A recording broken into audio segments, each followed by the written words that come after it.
So, hello everyone, wherever you are in the world. I am really happy to introduce my friend Alejandro Salazar, which I actually call him Alex. All my friends call me Alex. So, Alex's conceptual work is like a magic playground with continuous potential. He finds intentions and attitudes. We can literally find aspects and abstract thoughts, complexities and contradictions, along with intricate notations in every visual construct he presents us. So tonight, Alex will be talking about the site as an event. For him, this is more than just a physicality, a physical territory defined by quantifiable and verifiable limits. It is also more than a physical features located with coordinates within a given territory. He states, and I quote, "The fact that the site possesses legally defined parameters is of course of a great convenience in the marketplace of estate agent. Without the standard legal survey, territories, land, plots, estates, or however we wish to refer to them, could not be traded, sold, purchased, improved, protected from trespassers, or be made sacred for clients by architects and their consulting teams of engineers and landscape architects." Alex holds a master's degrees in both architecture and landscape regional planning from the University of Pennsylvania, where he also earned various prizes and accolades. In the past, Alex has worked in office in award-winning firms in Philadelphia and New York, such as Kieran Timberlake Associates and the Polshek Partnership, before becoming an independent designer and consultant for projects in New York, California, North Carolina, Michigan, Florida, Spain, and various other locations. He has taught since 2002, first at the University of Pennsylvania, and since 2007, Alex has taught architectural design studios at the University of California, Berkeley. In 2010, he founded and currently leads the yearly Summer Architecture Studio in Spain. He has also served as visiting critic to various other universities, including Columbia, Parsons, Pratt, City College, CCA, University of South Florida, University of Virginia, and the University of Alicante in Spain. Currently, Alex is developing a virtual curriculum for the UCAL Berkeley 2021 Spain studio. It gives me great pleasure to welcome my dear friend, Alex Salazar. On to you. Thank you, Bea. I appreciate that very much. Okay. First, even though a lot of that sounds good on paper, it's always surprising to hear it being written. I mean, it's spelled out, introduced that way. But I just want to focus today on what some of our students and that come join us in Spain have been doing, because I think that has been a very interesting playground for us, and also a laboratory, not just for the students, but for myself as well. In the past, I've taught with very wonderful professors and have followed their cues, and I've learned a lot as well teaching at Penn and at Berkeley. But one of the nice things about being in Spain is that we have no supervision out there. So we sort of experimented on things that have fascinated me since my thesis year as a student in the master's program. So this has been an opportunity to sort of experiment and get to see how our students react to our little experiments. And I just want to start, I'm just going to jump into it. And then the first part of this is basically going to be some of the precedents that led me to start developing certain thoughts I have on what the site is. And by the way, I wrote the site as narrative here. but the site is event. I like that better, which is what I later wrote. But the narrative of the site is what we're going to try to focus on today.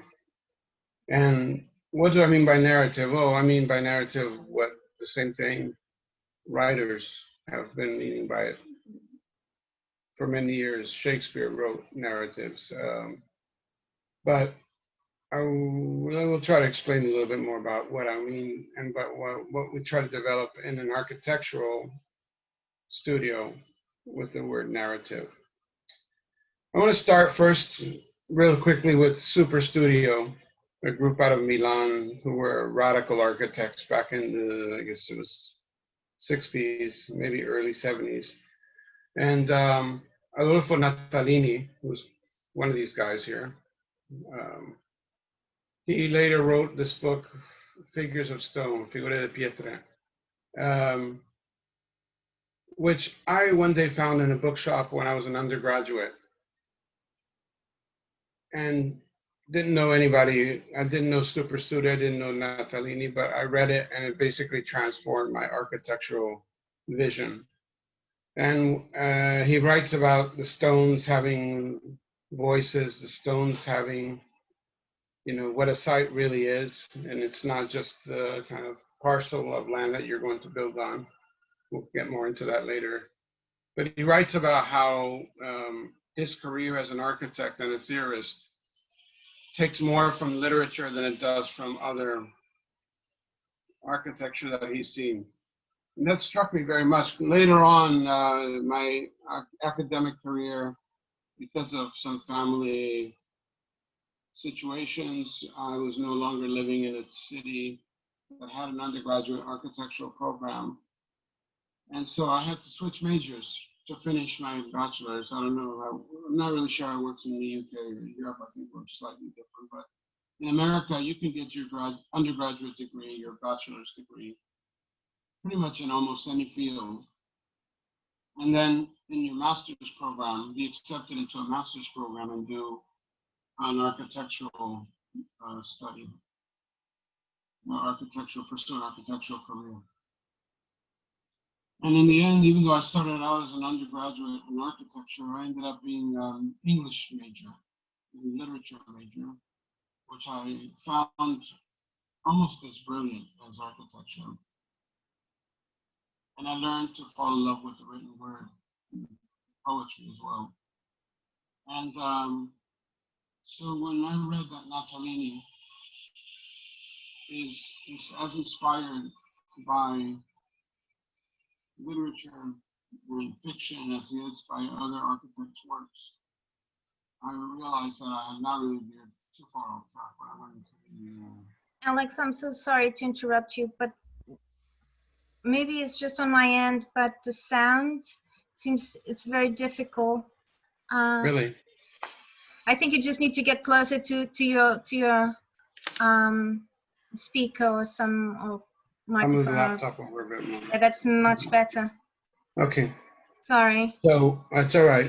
Thanks for pointing it out. Can I also ask everyone to switch off their cameras and mute? Thank you. Okay, so I don't know where I left, where I began to lose you, but so I was basically saying that when I was an undergraduate, I ended up having to pursue literature. And when I read this book, Natalini talks about how as a theorist and as an architect, he received much of his inspiration from the written word. Well, that was, to me, like I realized I had not really veered too far away from architecture. And I began to start trying to draw correlations between architecture and literature. It's something that obsession has never really left me. So jumping a little bit ahead into the work of Super Studio, where they were very interested in basically cartooning the process of architecture and scripting it, almost like a film would be scripted. And these kind of diagrams really fueled my interest in trying to bring those two together. The idea that a narrative and a site and piece of architecture all share many of the same things. So later I discovered writers such as Carson and Bacalar, who talk about space as having poetics and as having conditions that can be found in architecture. Because as far as I'm concerned, architecture, the work of an architect, if it lacks poetry, if it lacks poetics, it becomes dangerously close to just an act of construction science. And that's not what, in my opinion, architects should be pursuing in school. So fast forward a few years, I was invited to teach at the University of Pennsylvania, and my first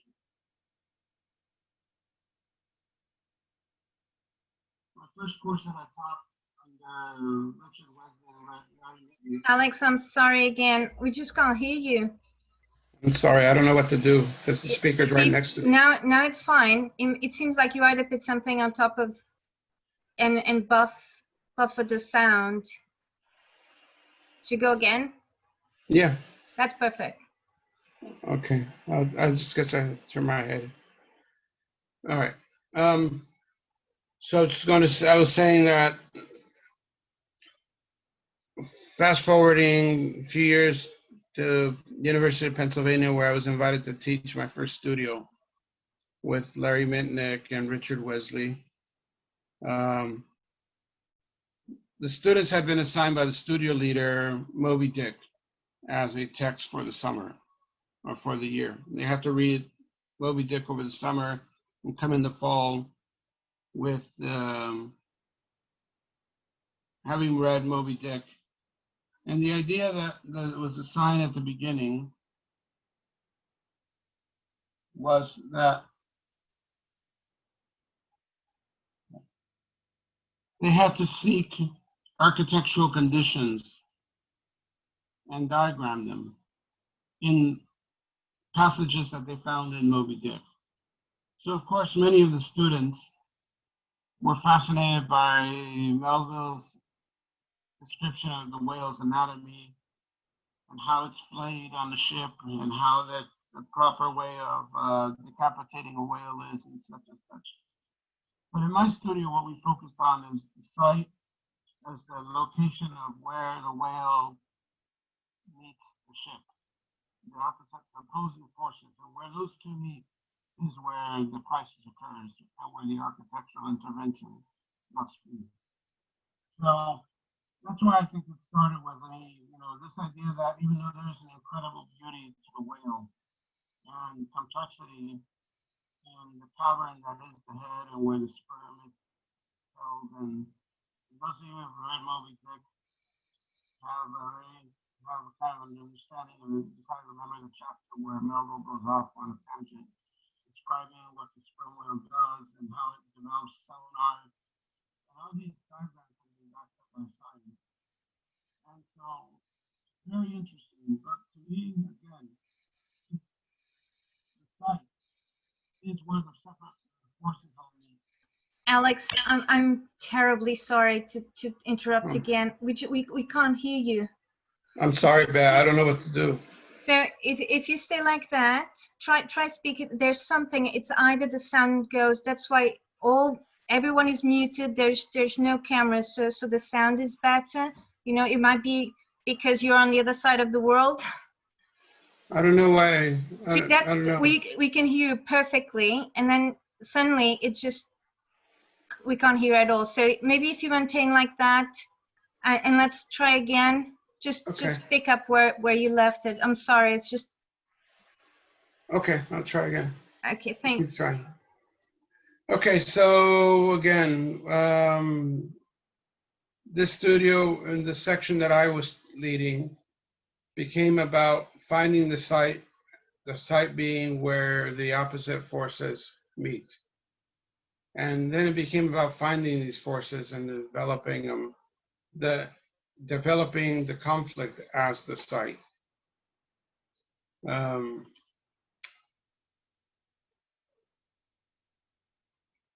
as a student, this is a bit of a tangent. As a student, I had been very interested in Rossi's ideas of the city and the idea of the artifacts as well.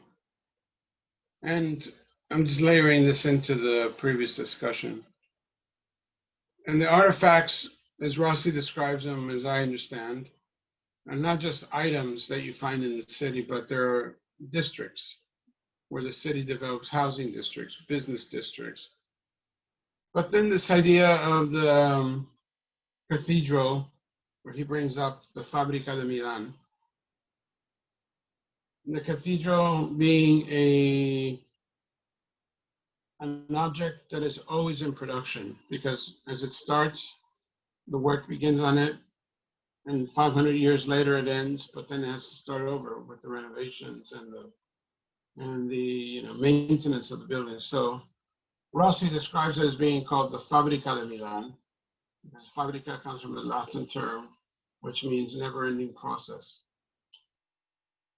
That to me implies the sense of narrative, a thing that doesn't have a beginning, or has a beginning but no end, because it's constantly in production, starts to explain to me that the city too has this kind of filmic narrative quality. And so, this is the only project I'm going to show that I've worked on. This was years ago. This is a thesis study that I did. And the thesis study was about North Camden, New Jersey. And it's basically a post-industrial wasteland. It still sort of is. But this is a drawing I did layering in the history of the city and all the lost foundations and the lost neighborhoods that are kind of ghosts on the site of North Camden. North Camden is actually an interesting town, because even though you would go there and drive around and not see a lot of redeeming qualities at this point, because of all of the political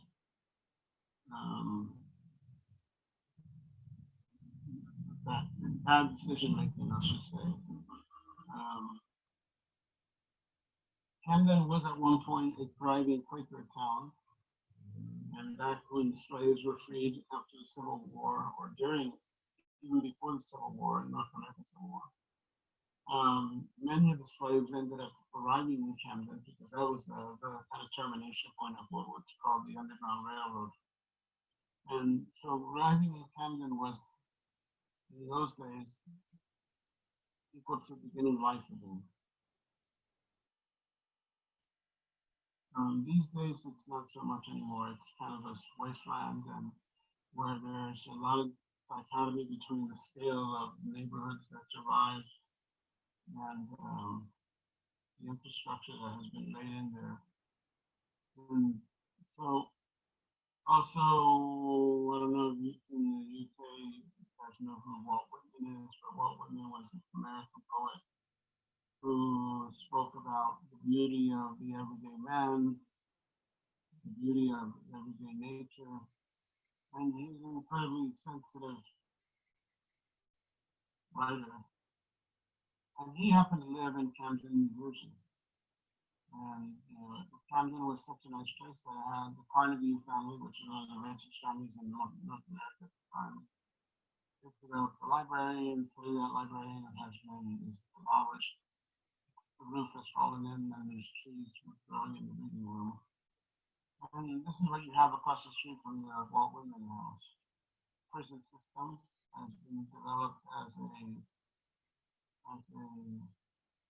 industry, and so you can see that there's this narrative inside of Camden, New Jersey. Alex, I'm sorry, we lost you again. Okay, I'll keep going though. I can't keep. Yeah, I don't know where you lost me. No, just yeah. Do you have headphones or something that can connect directly? No, I don't. See, when we kind of talk, the sound is perfect. It just seems like it kind of we start losing you. to a point that we can't hear you at all, and it's just a shame. But the connection is very strong here, so I'm not sure what's happening. See, but now the sound is perfect. I'm not, So- but I don't know how, what I I'm doing understand. different. I understand. It's just Okay, just feel free to interrupt me. Don't worry about it. I'm so sorry. That's okay. We I'll just keep want going. to hear you. I'll try to be more, maybe my voice is shifting too much. No, it's probably there's something with the connection. We just start losing you. Okay. Okay. Sorry. No problem. I just wanted to point this. So this is basically my thesis. It did very well. It was, recipient of one of the prizes and so forth. But the reality is, though, that in the end, when I started trying to make architecture,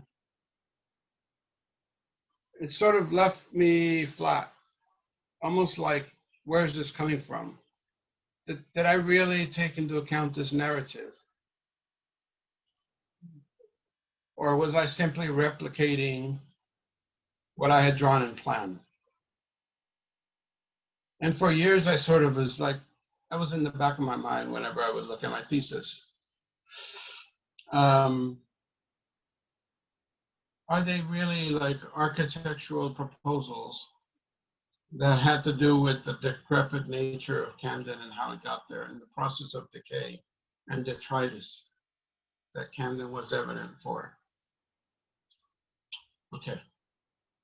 So again, let me just jump over to a subject and at the time when I was doing my thesis at the University of Pennsylvania, the man called Perry Culper, which you're going to read there, Beatrice has invited him to be part of this lecture tour, and you're in for a treat. Because I didn't know him, but our studio was next to his studio, and all I did when he was teaching was eavesdrop the entire time. Because what he was talking about was developing maps of the phenomenal qualities of the site. Had his course included Camden, New Jersey, then we would have had a thesis. But as it stood, his diagrams and how he developed and how his class was developing these torrent diagrams was a huge inspiration. Later he would lecture, I would listen to him doing critiques. He was there as an invited critic. He was teaching at the time at SciArc, I believe. Anyway, I'm not going to speak for him too much because he's later invited. He's going to be one of your speakers on this Zoom tour, and you're in for a treat, so you should check him out. But when I started to teach in Spain, one of the first people I would ask my students to look at was Perry's work, because what I think we were after in Spain was the phenomenal qualities of the site. I did not want the students to kind of go back to like this idea that architecture exists in the site. We're starting to lose you again. Okay. Okay. It seems like it kind of refreshes every time I interrupt you. Sorry. But it works. Keep interrupting then. Sorry. So this idea that I had proposed as basically working off of a site and developing architecture in plan was the opposite of what Perry spoke to his class about. And so one of the things that we tried to do in Spain was to follow this idea that you can also map not just plans, physical proportions, and verifiable data in a site, but also the phenomenal qualities that make up that site. So one of the textbooks that we use in Spain is Mr. Palomar by Calvino, who I trust you guys are familiar with as architects and landscape architects. Calvino is an amazing writer. You probably know him more from Invisible Cities. But this book here, Mr. Palomar, is about how to observe the world. And so we use it as basically the textbook for our class. How to observe the world basically is how do you translate 3 dimensions and map them in 2 dimensions. And this is something that humans have been experimenting with for many years, way before these depictions were created. I just want to pause here for a second before we go to the next slide. And just kind of one of the ways that we start the Spain class is I do a little lecture on what I call occupational hazards. And so what is the occupational hazard of the architect? Well, in America, we have a comedian called Jerry Seinfeld. I'm not sure if any of you know who he is. But Seinfeld was, very big name in comedy decades ago. He had a show. He was later interviewed. I saw an interview by somebody, and he asked Jerry, the interviewer asked, do you still go to comedy clubs? Do you still laugh at this? Alex, let's try again. Okay. Sorry to interrupt you again. The interviewer asked Jerry Seinfeld if he still goes to comedy clubs and if he still laughs at comedy clubs. And Seinfeld's response was very interesting to me. He said, I still go to comedy clubs, but I don't laugh at comedy in comedy clubs because I'm too busy trying to understand why a joke worked. What was it about that joke? Why did it make the audience laugh? Was it the timing? Was it the choice of words? Was it the spacing between words? Was it that pause that he did right before delivering the punchline? Or did this joke really begin 3 jokes ago with the setup? And so Jerry Seinfeld's comment was very interesting in that he said he calls that the comedian's occupational hazard. You lose that ability to laugh innocently at a joke. And one of the things I tell our students when they come to Spain is you're not here as tourists. You're here to try to figure out why things work or why they don't work. Why is this different, this place, different from California? They both have cars, they both have buildings, they both have similar climates. But why is it different? What makes it different? And so that's the sort of like commissioning words that I try to use with them because they're there to lose their innocence so that they can never go to a new place again and be just tourists. The idea is that you go to a place from now on for the rest of your career and the rest of your life as an architect. And you develop a way that you have to constantly be seen behind the curtain. Like how do you, like in that scene in Wizard of Oz when the dog pulls the curtain back and you see what makes everything really work. And it may be disappointing or it may be brilliant. But the idea is how do you go from being an innocent wanderer to a student? Alex, we lost you again. Okay. So we also use the text Invisible Cities, which I hope many of you have read. But it's an important book for architects to read because it's really about translating a place into a verbal conversation. And so we'll talk a bit more about this, and the idea of going somewhere and describing it verbally and then turning that verbal conversation into a graphic conversation is a very important thing to be able to do. So you go to we're used to seeing plans of Spain or plans of anywhere else where we're from, and we can see them and we understand what a plan is, we understand a map. But these maps, they're made with intentions. either to attract tourism or to like explain political divisions or et cetera, natural versus man-made, whatever that is. Everything's pretty much man-made at this point. Even nature is managed in most cases. But that's not what we're looking for, right? And what we're looking for is the narratives that are just more quantitative, not as quantitative, but qualitative. Okay.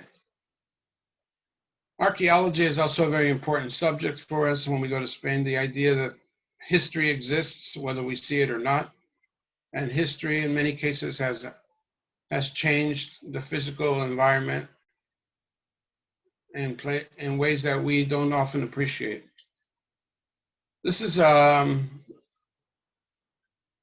sketch of the castle at Guardamar, where we're stationed in Spain, where we typically run the studio from.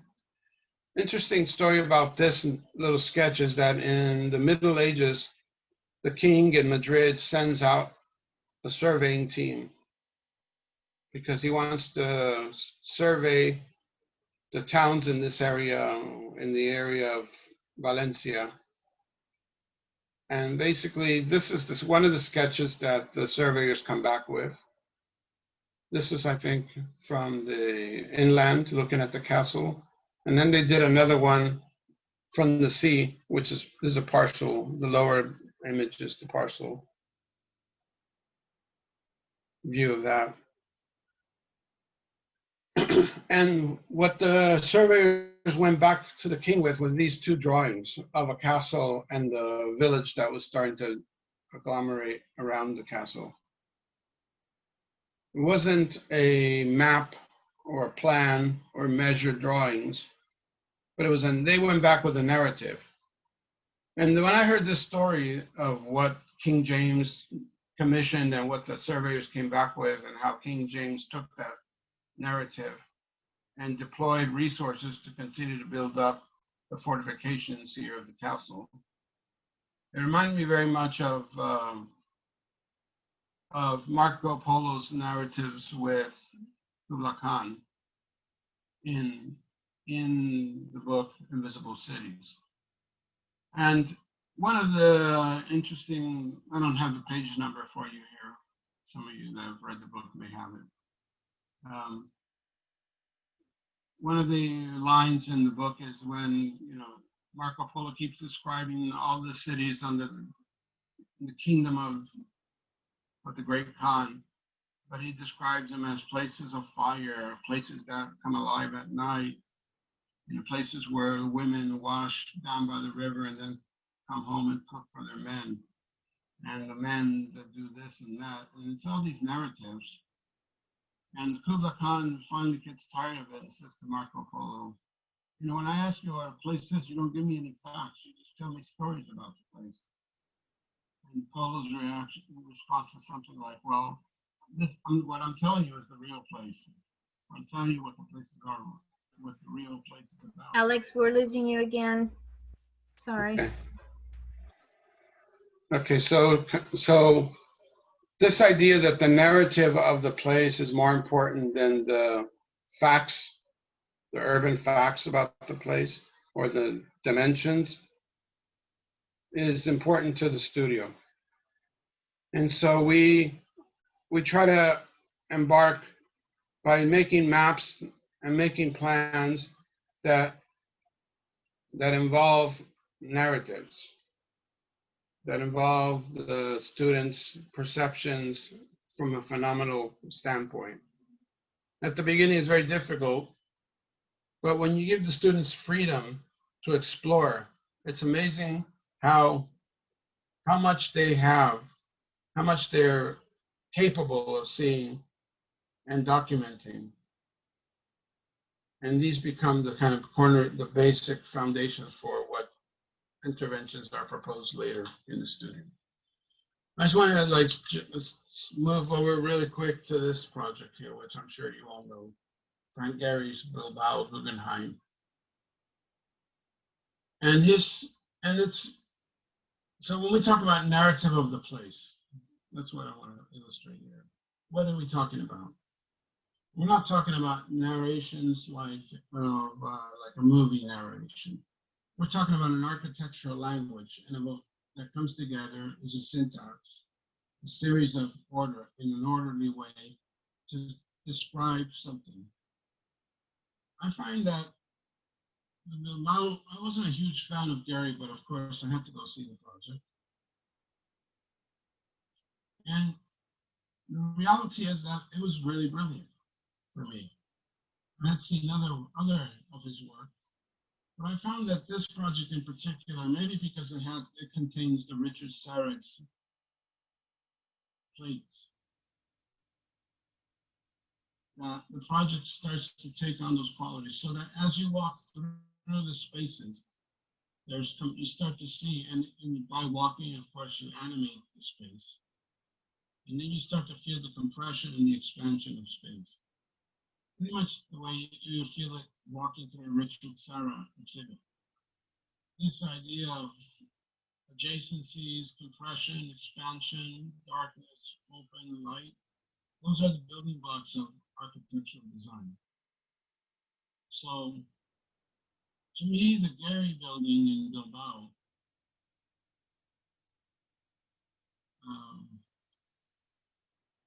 offers that narrative that is much more evident when you film it or when you walk through it than when you just stand like this and see still. The still doesn't talk about the building at all. The same way that a photograph of a Richard Serra sculpture. Alex? Yeah. Just to reboot. In the same way that a Richard Serra building does not, Richard Serra sculpture does not tell the story. You have to be inside of it and walk through it for it to work. The same way the building in Bilbao does the same thing, which is very different to me than this other thing that he did in Prague, where he calls it the Fred and Ginger building. I don't find that this building, this metaphor of Fred Astaire and Ginger Rogers dancing, and he wanted to make a building like that. I find that to be a very shallow language or lingo or conversation, because it's not about space, it's not about light, it's not about compression, it's not about expansion, it's not about scales that shift, which is the core of what architecture is about.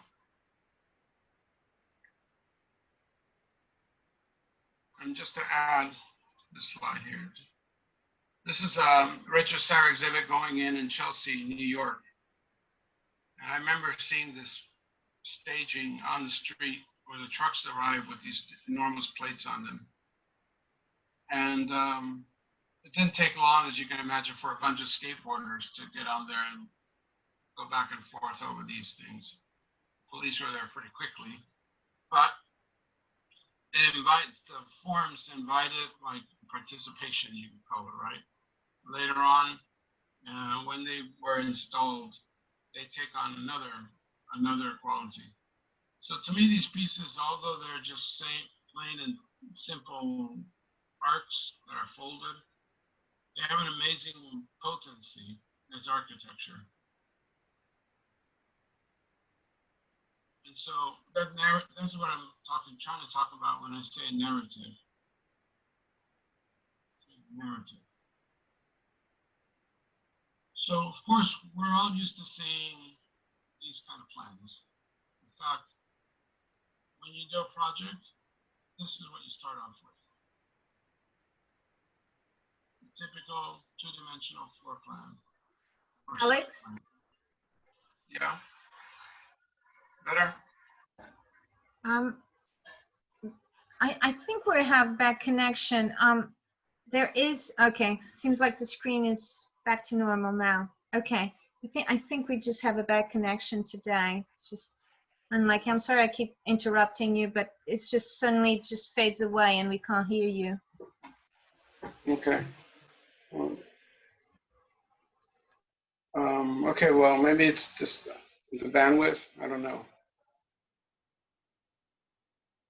But anyway, okay, so this is the typical sort of site plan that you get when you get a project, either in school or out of school. And then it's up to us to kind of figure out the qualities that go into this place. Like, what is it that we're looking for? Are we just looking for dimensional properties? The limits of what we can build on? Well, one of the things that we try to do in Spain is to search for the phenomenal qualities. And a lot of times that comes out of sketchbooks, but eventually we translate them into diagrams. And diagrams are about finding relationships and hierarchies, developing a language and a code to describe moments that we find in the site as we walk through the site, and coding and deploying this language in a consistent way. So these are projects that students have developed, and this is our. And then what we do is we work off of this as a site plan. So this is Molly's site plan that she developed, working with her language of elements that she found important in the site. And I got to be honest, I have to be honest with you, this was 4 or 5 years ago. I don't remember what the language she was developing was, but I remember these were phenomenal moments that she found. And then the idea of connectivities, and then their architectural proposal came out of those languages. So it's not necessarily important to build something that looks like that, like a squid or whatever that is. But the idea that there's mass and there's an articulations and there are connection points and there are paths. This is what's the key to that diagram. And the three-dimensional expression of that diagram is the step into architecture, because architecture is ultimately three-dimensional expression with spatial qualities, qualities that can be inhabited.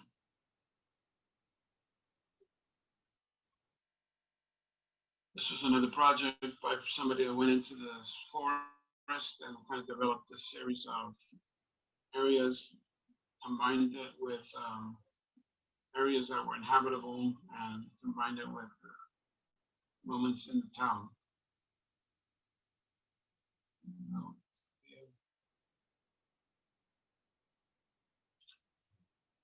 Okay. So I can go on and on and show different examples of how we went from phenomenal mapping into a three-dimensional expression that starts to become architectural, and then a more refined, occupiable project proposal. But then a few years ago, I had a project, I had a group that was very interested in. Let me turn this off.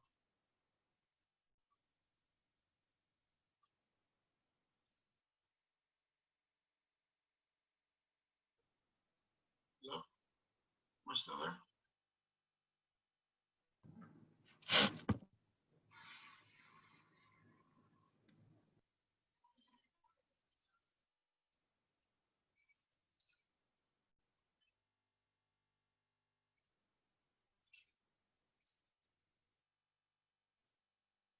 Are you guys still with me? Sorry.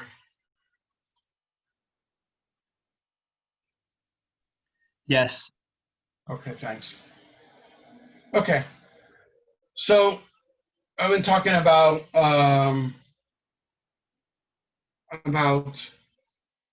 the idea of narrative and film and the moving through spaces. So we decided to push it further a few years ago and use videos only as a way of to develop the project as a as a as a three-dimensional filmic experience. So I want to show you a couple of films that have come out of that project. And these are sites in the area. Sorry to bother, but I don't think you're sharing your screen at the moment. No? So, Sorry. no.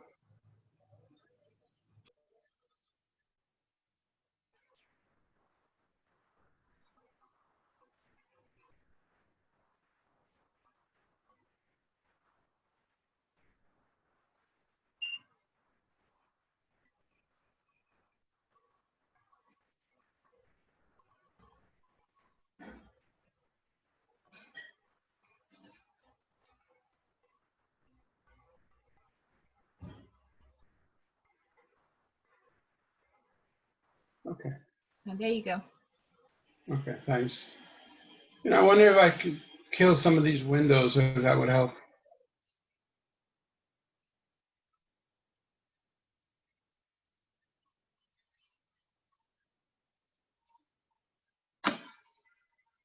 Sorry, give me just a second.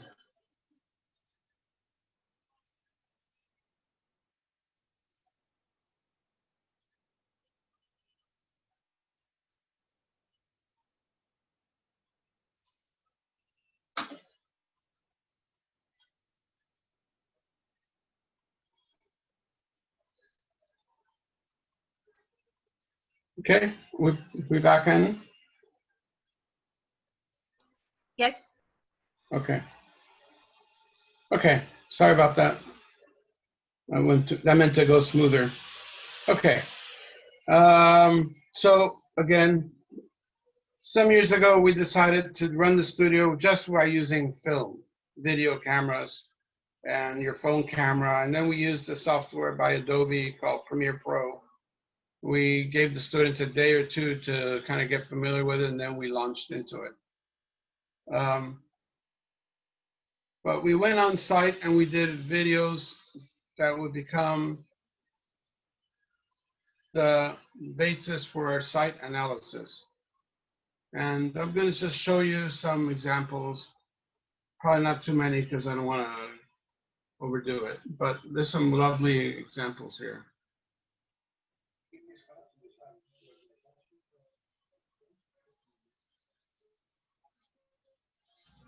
Are you playing a video?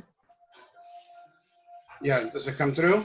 No, no, no. There's just a dark square on the screen. Really, it's not coming through?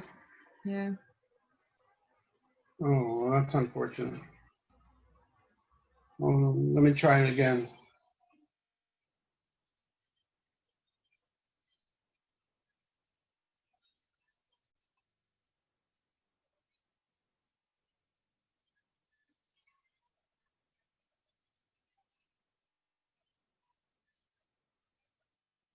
Hold on. My sharing is paused.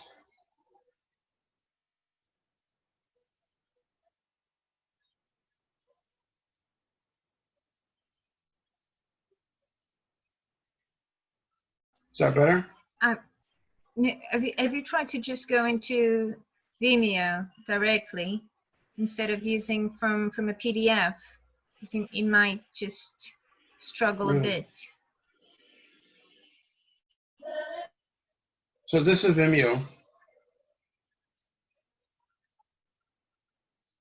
You're saying go directly from here? On your screen is showing a PDF with a link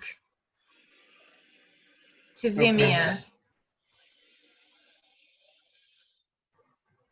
Let me turn that off.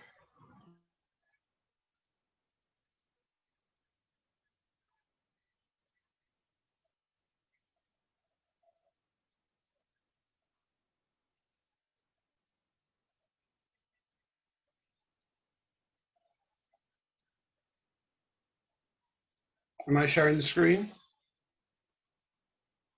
I can see you.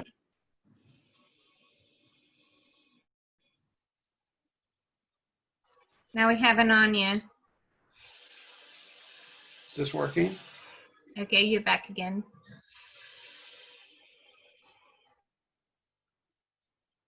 Is that working at all? We can see you. We can't see your screen. Can't see.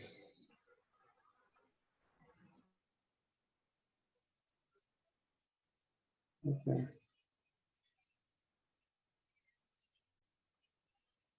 What are you seeing now?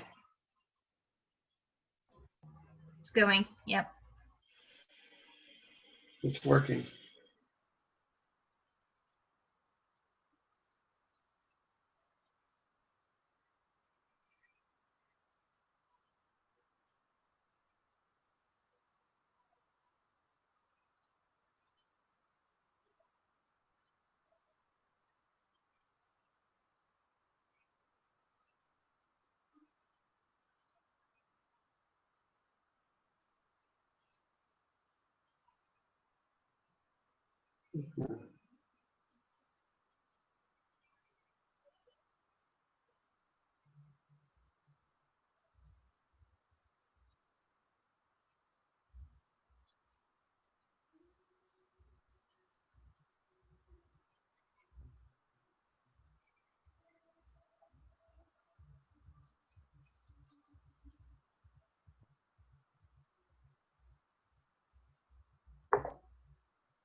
Okay.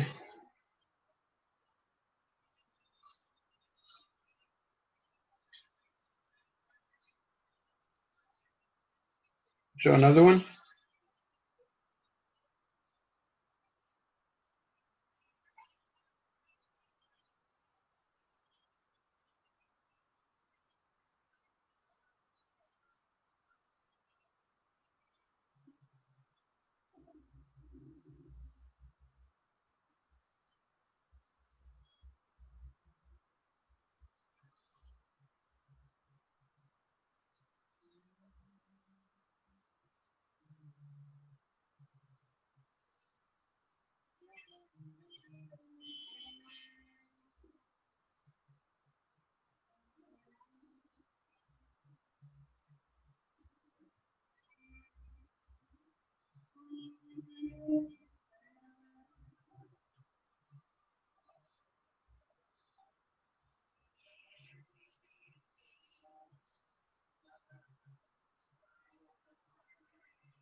Okay, I want to show one more before we go too long.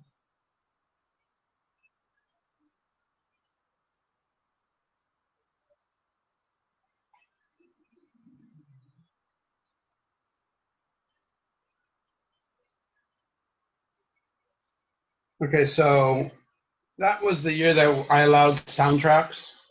After that, we decided not to do soundtracks anymore. We just wanted to have people use ambient sounds, which I thought was probably more of a study than soundtrack. But there's some good soundtracks.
Do we have time for one more, Bea?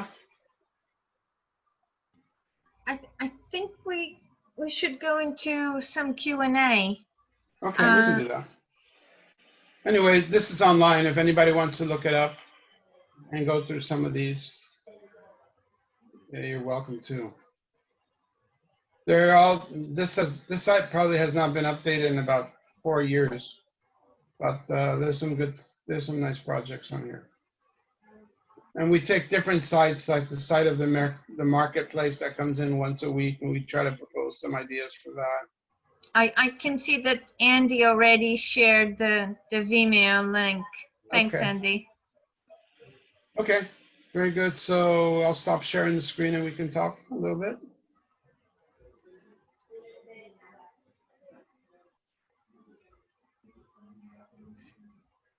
So, okay, Alex, thank you so much. And I do apologize for annoyingly interrupting you. Oh, no, no, no. throughout. I'm not sure what the problem is. It's I felt No. for it on my side to do so. No, it's fine. But we really wanted to hear you. That's fine. I'm sorry that there's been a problem here. Technical glitches all day. So, anybody have any thoughts? I'd be interested to hear impressions. So Because this is experimental studio.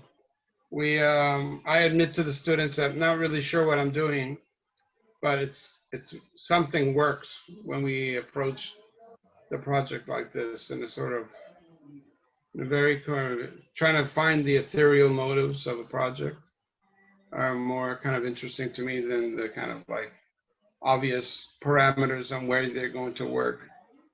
So, by the way, that was in Torrevieja, which is down the road from Guardamar, where we usually, up until now, we may be shifting it, but up until now, that's where we've always kept the studio.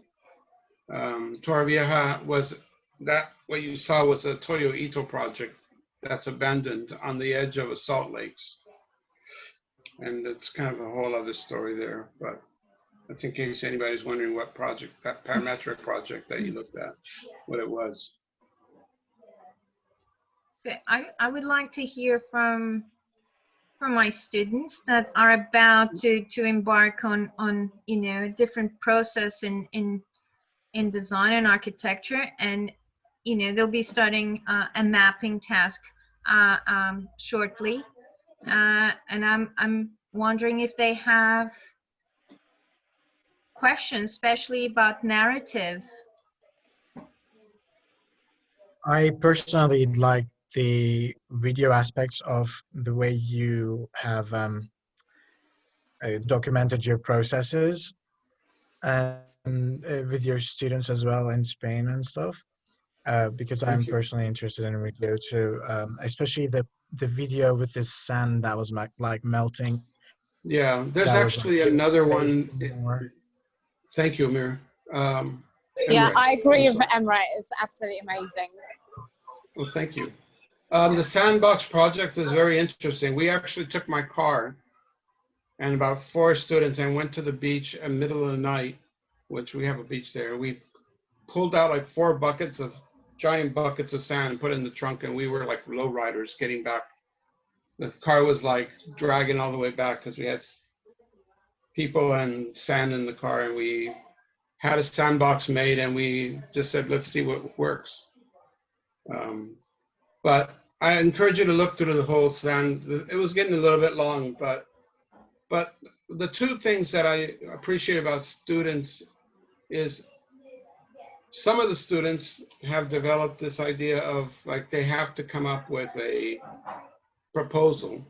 And then other projects, which I think are more successful, is we're just investigating and we don't know where this is going. And the students that are brave enough to just investigate and not know where they're going usually come up with the most brilliant films, videos, and they're seductive to look at. But that one with the sand is very good. And then there's another one in that same that's posted there with the sandbox, probably the next page. And they're both wonderful to watch. So I appreciate that. But what I think was very interesting about that is just, it's talking about the fluidity of the site, because they're working on dunes that have been shifting from like, you know, the beginning of time. And there's an entire Phoenician city buried under those dunes, believe it or not. And so that, as part of sort of the trying to figure out how the Phoenician city disappears and reemerges, and parts of it have come up over time, and other parts. And there's an Islamic settlement, which is very interesting because it points to Cordoba, not Mecca, because it was during the time when there was not clear where the holy city was going to be, Cordoba or Mecca. And so it's had it not been buried by the sand for hundreds of years, it would have been destroyed by the conquering Christians, and it wouldn't exist today. But it exists today in that town because it was hidden from sight for so many years. But, so that's sort of the backstory on the sand dunes. That's the part that I found really interesting, actually. The sand, the movement of sand, allowing for space for a completely different texture on that very same surface. Yeah. It's a fascinating subject, actually, because you see it in evidence in real life. It's not just in the modeling the site, but there's actually another one on that site by Stacy. I think I forget her last name. It's a Japanese last name, but Stacy has a project. Let me see if it's. I hope it's here. And if it's not, I'll post it today, so you have it. But it's a wonderful sand study. She didn't use the sandbox.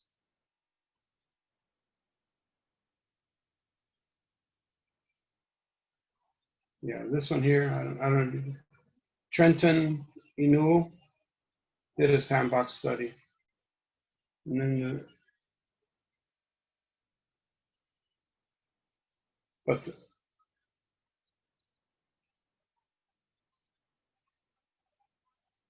anyway, we thought that it would be an interesting approach to use the sand, to use video. That's the bigger question. The bigger issue is, how do we live in a time where everybody has a video camera available to them on their phones? And if you bring a camera, bigger camera, usually there's SLRs come with video settings now. And this idea that a site is not just a place that's static, but it has a story. It has multiple stories, conflicting stories.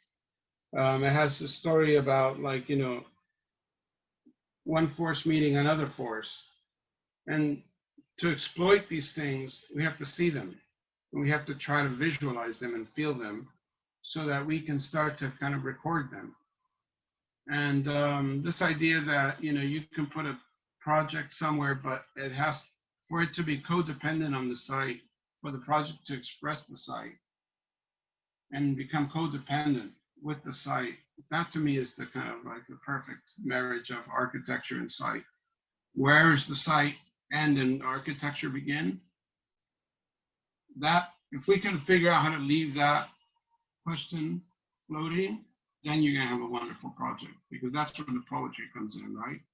What's the beauty of poetry is that vagueness and the ambiguity of boundaries of what's being described in the poetry, right? So ambiguities are important also in architecture at times. I find that the most interesting projects are the ones that leave you with questions, like poets, like a poetry, like a poem, a poem that leaves you thinking about it, and when you're finished reading it, tends to have more long-term impact than something you get right away.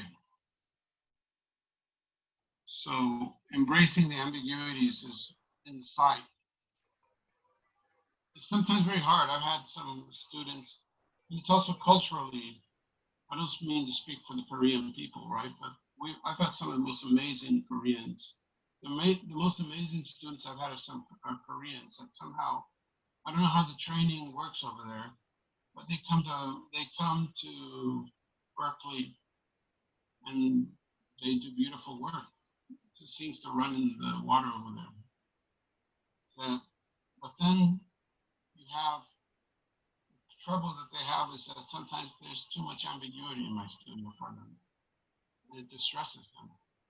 And I enjoy seeing them being distressed, or anybody, any student, because it's sort of a indication that they're thinking and they're engaging on a very personal level.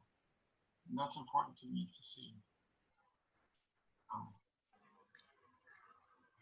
Absolutely.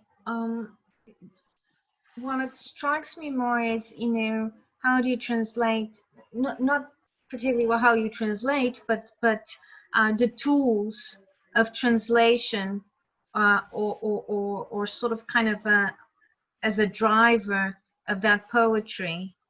And so I think my question would be, how would you advise, the students here that, need to be able to face and challenge that ambiguity, because it is, we know that we don't like to face something that we can't control. So we do let ourselves, sort of kind of almost like trust more instincts than actually the rationale. And I believe the tools that we use to test or experiment with can help in that sort of kind of a voyage of uncertainty. So I think what I would like you to hear from you is how you, because I know you, I know your beautiful drawings. I know you're interested in video. And all that are different mediums in some ways to write that poetry. So how would you, advise the students that are about to embark in that sort of voyage of discovery and make use of the mediums available and not being afraid to do so, especially the ones that they don't know how to control? Well, I hope it doesn't sound cliche, right? But it's a matter of trusting yourself and knowing that there is no right and wrong, really, when it comes to personal interpretation of something. In literature, there's something called reader response, where it's the theory is that you can read Huckleberry Finn, and the next person will read it and have a completely different take on what the text is about. And I think that reading poetry kind of shows you really that, and analyzing poetry shows you that the best poems are those that have multiple readings. So when you engage architecture, a program, you should have a very personal reading of that program. You should have a sense of what this means to me. That's very different from an engineer's assignment. An engineer comes to a program, reads it, and says, okay, I have to keep this thing from falling, or cracking. And the part of the traditional practice of architecture is you have to have things that work by code and meet zoning criteria, the program, the owner's program, or you'll get sued. So there is a sort of big dichotomy between the practice of architecture and the study of architecture. The study of architecture, you're cheating yourself if you don't explore what works for you and what you find important. So, and that's always that's a very personal question. Like what each student brings to an assignment is a function of not just that student's work experience, cultural upbringing, education, experience that you've traveled and seen places and done things that others haven't. All that kind of comes into it, I really believe. So not just, and then it's the idea of how you find moments in these videos. This is a little bit off. But I might look at a video, and one of my assignments with these videos is to sit with the student and look at it over and over again until I start to see things that I identify, I as the critic, might be able to identify architectural moments. I'm like, do you understand what you're showing here? I see this. I understand you're showing this landscape as floating. You're not showing any kind of like, why are you not showing the static? There's nothing static in this. Is it because you're trying to show the sort of like comparison of stable site to a non-stable site where this is not a place where you can build permanence into it? Or I might be able to see things and students like, I didn't see that. Can I use it? I'm like, of course you can use it. That's my, but that's my take. Why were you, what's your intention here? Sometimes it was instinctual when they were making these videos and it was not intentional. But sometimes we do that, right? Like when we write, when we draw. Why do we draw the way we do? Yeah, you're like your drawings, talking about drawings. Your drawings are amazing, right? But probably some of those things are instinctual. Some of your decisions, your graphic motives, your graphic instincts are probably at times not fully analyzed. That's okay, or maybe they are. I'm not sure, but I find that it becomes more human. The work becomes more human when we develop personal take on something. And it may not be the only take. It may not be the most economic or the most safest route. But I don't know if doing the safest and most economic, making those decisions always get the best architecture. I totally concur. And yeah, I mean, there was an architect called Enrique Miralles who was from Barcelona who died some years ago, tragically young. Miralles was you know, I was very fortunate when I went to school because Perry Culper was coming in as a guest critic on occasion. And Enrique Miralles came in once, he was flown in from Barcelona, and he gave a lecture about embracing the mistakes and making them work for you. And it was just kind of like brilliant to hear him talk about and show his work. And his work, had he carried on, everybody says he would have been the next great, like the next Le Corbusier or whatever. But he was just so, he had a mind that was open to mistakes or to decisions that were unexpected, you know. And one of the things I always tell my students is, you know, when we fly around the world to see a building, this is, if you to take anything away from this lecture, this is probably one of the most important points. Who flies all the way from Los Angeles to see the Barcelona Pavilion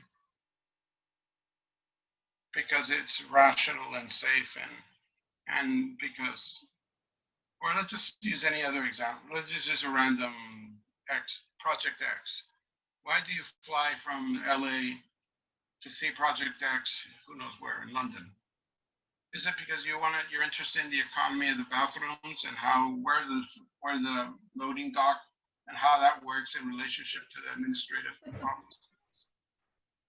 Is that important in architecture? Yeah, definitely important in the practice of architecture. But is that why we travel? To see how rational the building was made and how well the plan works? Or do we travel because that building offers a narrative or offers a space in which to feel something? Why do you go to see a movie? Because the characters were properly developed? Because the plot is economically told? Well, maybe if you're studying film, that may be something, but it's probably not why we sit and cry at a movie. There's some human qualities about that movie, about the narration that move us. And I think architecture can also move us. Landscape architecture can also move us. And what is that? I remember going to Asamila with my mom in 2000. I remember we were up in the attic and she started to tear up. My mom was very much. And it was something about being in the attic of that building that moved her. was very interesting to me because it didn't move me, but it moved her so much. And it's interesting, right? It's like, why does that affect one person one way and another person another way? If you guys go back and look at this Vimeo site, on the first page, there's a project by a student called John. We're losing you, Alex. Let me repeat it. Okay. If you go back to this video, to the site, Vimeo site, and look at the project by Park, P-A-R-K, Jung-hoon. It's funny, he was a brilliant student, but he really disliked his analysis. He disliked this film, so he didn't know where it was going. And yet, when he presented the project, like the jury was mad about him, mad about the project. And there was all these unresolved ideas that he had in the project and in the film because he wasn't clear where he was going. And this idea of being clear where you're going is the fastest way to hijack your creative efforts. And on the and I want you to also compare that video by June. You have time to do this, right? Look at the last video on the second page by a student called Hua Vu, K-H-O-A, Vu. Hua Vu was brilliant as well. He went on to Harvard and got his master's at Harvard and has done super well. And he's going to be a famous architect one day. But I have trouble with him because Hua was never willing to make a mistake. And that's why his work is so beautiful. And this video is very beautiful. But if you compare Hua's video to Park's video, and as one student knows what he wants to say and is saying it, another student was exploring, wasn't finding what he wanted to say. But I think the student that was kind of searching the video has more value than the student that knows what he wants to do and just illustrates it. Because that student always cheats himself or herself from the joy of exploring. That's what Mr. Palomar is about, the book by Calvino, a book about how to explore the world. And if you haven't read that book, I encourage you to read it because I think it should be a book for all architects students to read. And even, architects that are practicing, it's a good reminder that the world is a place that has different ways of being observed and analyzed and thought of. Maybe that's part of the answer that I'm coming back to. With students that don't know if this is the right thing or the wrong way to go, the right approach, the wrong approach, you just do it. And you find if it's right for you, if it works for you. And at some point, once you find that, you have already learned more than you need to for the day. You can go home, have coffee or drink. You have no idea how this is really important for my year, because what we want the students this year to do is actually not design anything yet. Explore. And that they should not know what they want to design yet. Absolutely. And I know from experience how tricky it is because you just want to break down your program brief and just assemble a building. And this year is actually totally different. And for those of you listening to me, this is exactly how the year is going to go, and you'll get there. But it's not about knowing already what you're going to do, but allowing yourself the possibility of exploration, experiment, testing. It's very important. And making mistakes. To make the mistakes. Yes. You have to make the mistakes. And if you don't ever make mistakes, you never learn. And if you're in architecture and the design profession, and you're not willing to make mistakes, maybe you should go to engineering, because the joy of being in the design professions is that you learn through trial and error. And trial and error is just that.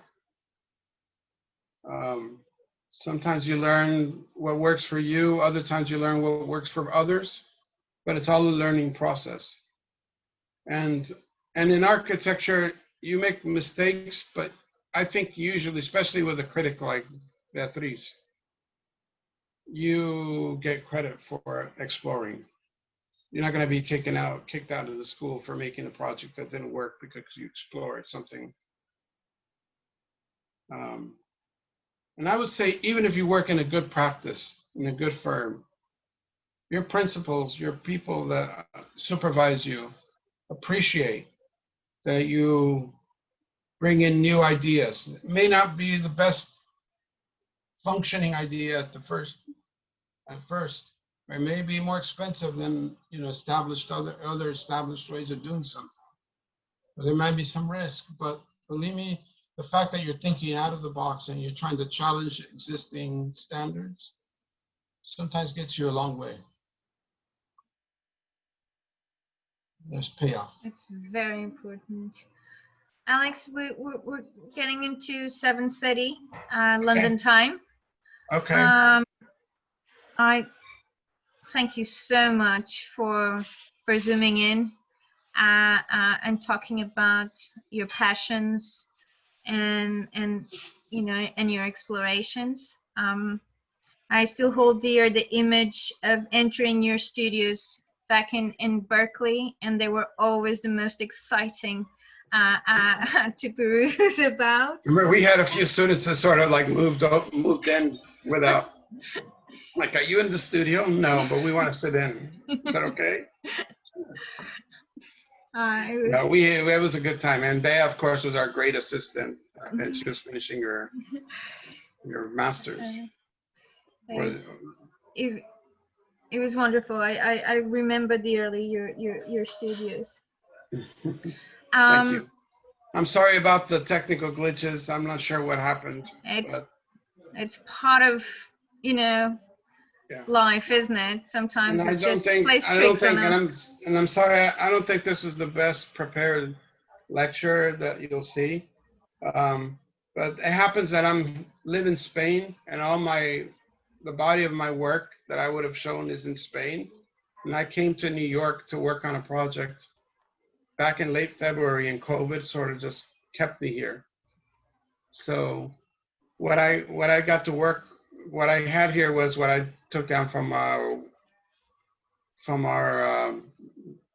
Dropbox, and kind of like, but next time it'll be better cooked. I promise that. It was wonderful.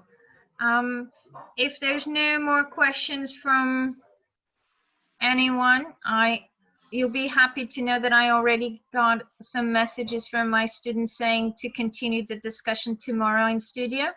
So, it has done the impact I was hoping for.